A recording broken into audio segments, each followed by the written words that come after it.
हर जीवों की उत्पत्ति 5 तत्वों से होती है। यथा महांत भूतानि भूतेषु च्यवचेष्वनु प्रविष्टान्य प्रविष्टानि तथा तेषु न तेष्वहम्। हर जीव 5 तत्वों से उत्पन्न होते हैं। कोई भी जीव हो, चींटी हो, मटा हो, पशु पक्षी कोई भी हो, हम सब के शरीर के अंदर ये 5 तत्व विद्यमान रहते हैं। और जब ये शरीर नाशवान है और जब शांत होता है तो सभी तत्व अपने में विलीन हो जाते हैं। तो हर जीवों की उत्पत्ति 5 तत्वों से। क्षिति जल पावक गगन समीरा। क्षिति जल पावक गगन समीरा। क्षिति जल पावक गगन समीरा। क्षिति जल पावक गगन समीरा। पंच रचित अति अधम शरीरा। पंच रचित यह अधम शरीरा। क्षिति जल पावक गगन समीरा। क्षिति जल पावक गगन समीरा। क्षिति जल पावक गगन समीरा। क्षिति जल पावक गगन समीरा। पंच रचित अति अधम शरीरा। पंच रचित यह अधम शरीरा। पंच रचित अति अधम शरीरा। तो हर जीव 5 तत्व से उत्पन्न होते हैं।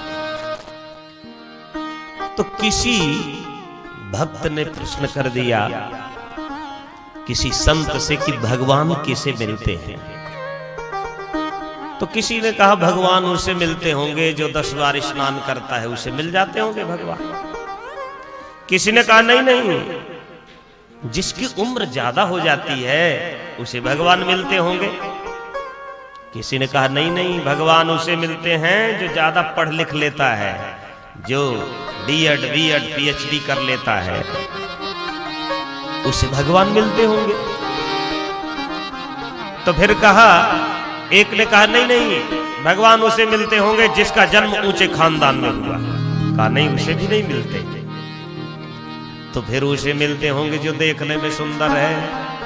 कहा उसे भी नहीं मिलते।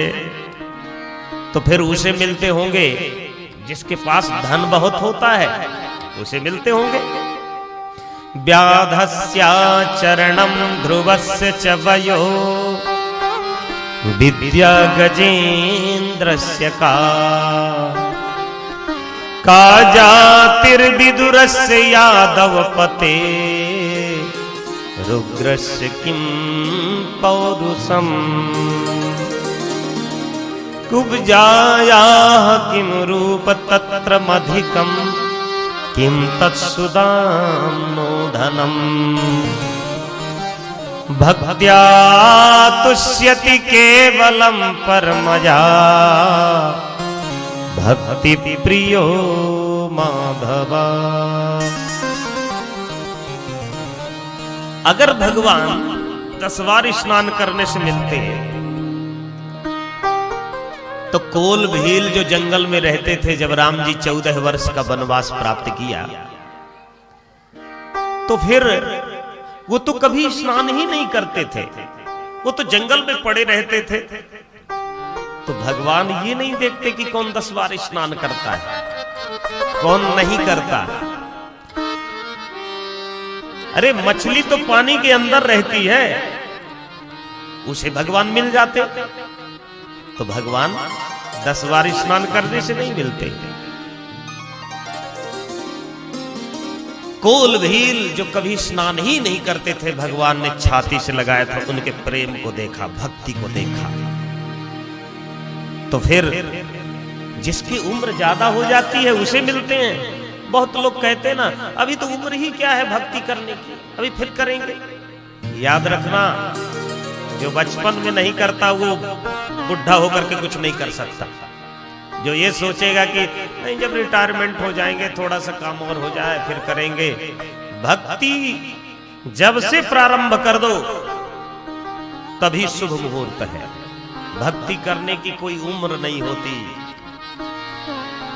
आज ही भक्ति प्रारंभ कर दो, आज ही अपना राम नाम रूपी बैलेंस को बढ़ाओ, आज से ही प्रारंभ कर दो।